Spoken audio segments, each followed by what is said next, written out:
Hey, that's very nice that you've clicked on this video. Today we will explore what is wisdom. I will show you why it determines the quality of your day, and we will explore how to increase it. So by the end of the day, you just feel 1,000 times more happy and fulfilled.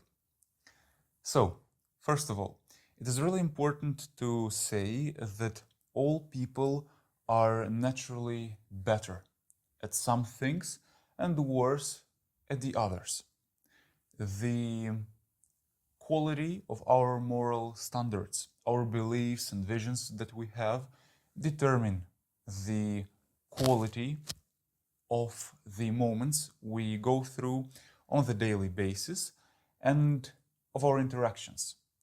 At the end of the day, as a result of our knowledge, wisdom, and beliefs, which are called wisdom, by the way, is reflected in our sentiments about how they went, how do we feel that we performed, and how our interactions really were. So all the moments which we go through on a daily basis and all the interactions that we have, they all do result in how we feel at the end of the day.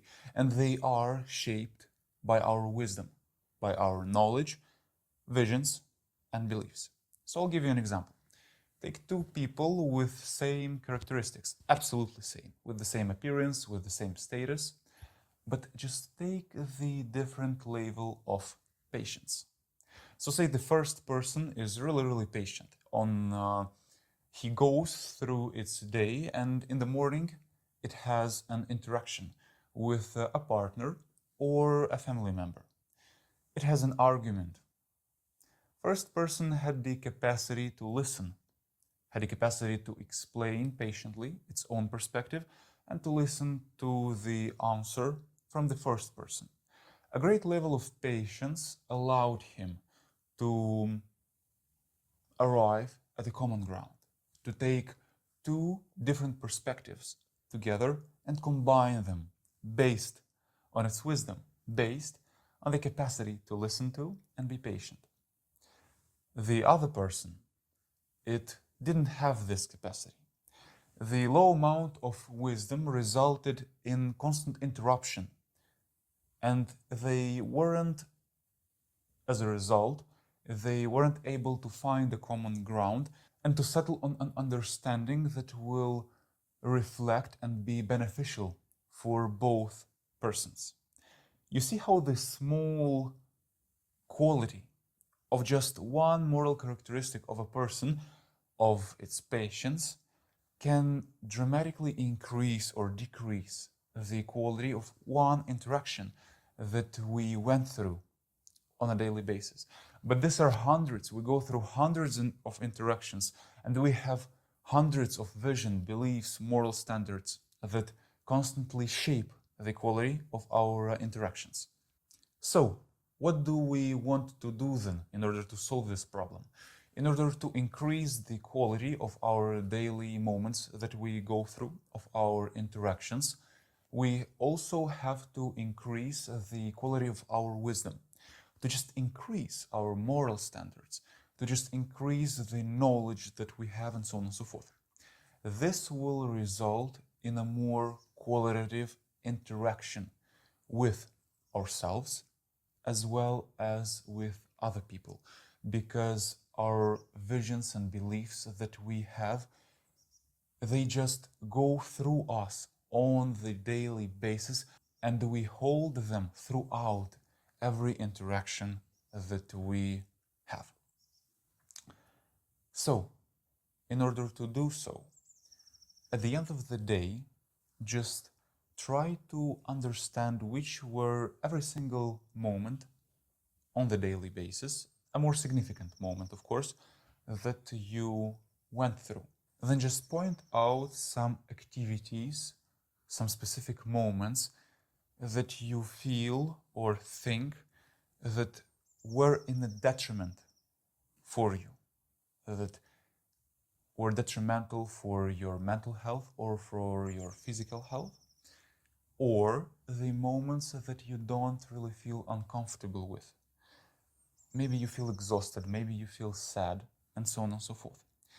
In order not to overburden yourself, just take 3 moments maximum and try to understand what were the main cause for them.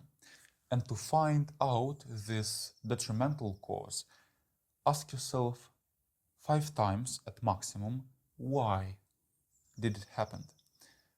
And through the process of asking why, you will understand what was the main cause of the negative, what was the main cause that was the foundation of the negative moment that you've experienced. So let me give you an example. For me, I was always feeling exhausted after an argument.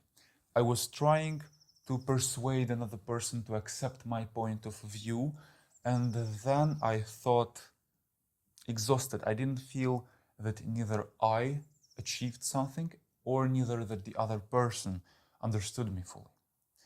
What did I after this? How did I apply? After that, I asked myself, why am I feeling exhausted? I've got to the answer of because I want other person to accept my view. But why do I want another person to accept my view? Because I think that I'm right, because I think that this is the right argument. But why do I think that I am right? Do I have any objective truth? Do I think that I possess any objective information? No. This lesson revealed a gap in my character. This lesson revealed that I cannot simply assume or take for granted that I possess the right information. Hence, what I learned is that it is better to actually listen to another person, to discover another person's beliefs, and try to find out a different perspective, and then combine them, settle on the middle ground, try to find something that is better for both of us in order to find the truth, which usually is based on 2 perspectives and lies in the middle. So why this is important? When I understood this thing, I just healed a gap in my character. I increased my wisdom. Right now, my every future interaction will be based on the fact that I will be able to listen to another person's perspective. I will increase my moral standards, and it will improve the interactions which I go through daily. Hence, by contemplating about our actions and experiences we had on a daily basis, we can increase our wisdom by understanding what was the cause of the negative actions that we went through. Hence, we will just improve our lives. We will constantly feel better, and we will increase the quality of our future interactions. Thank you so much for listening to this video. I hope it was really understandable, and I hope it helped you. I do very much appreciate your attention. If you have any other comments or questions, just feel free to ask me, and I will be more than glad to respond. Thank you so much for listening to this video, and I'll see you next time. Bye-bye.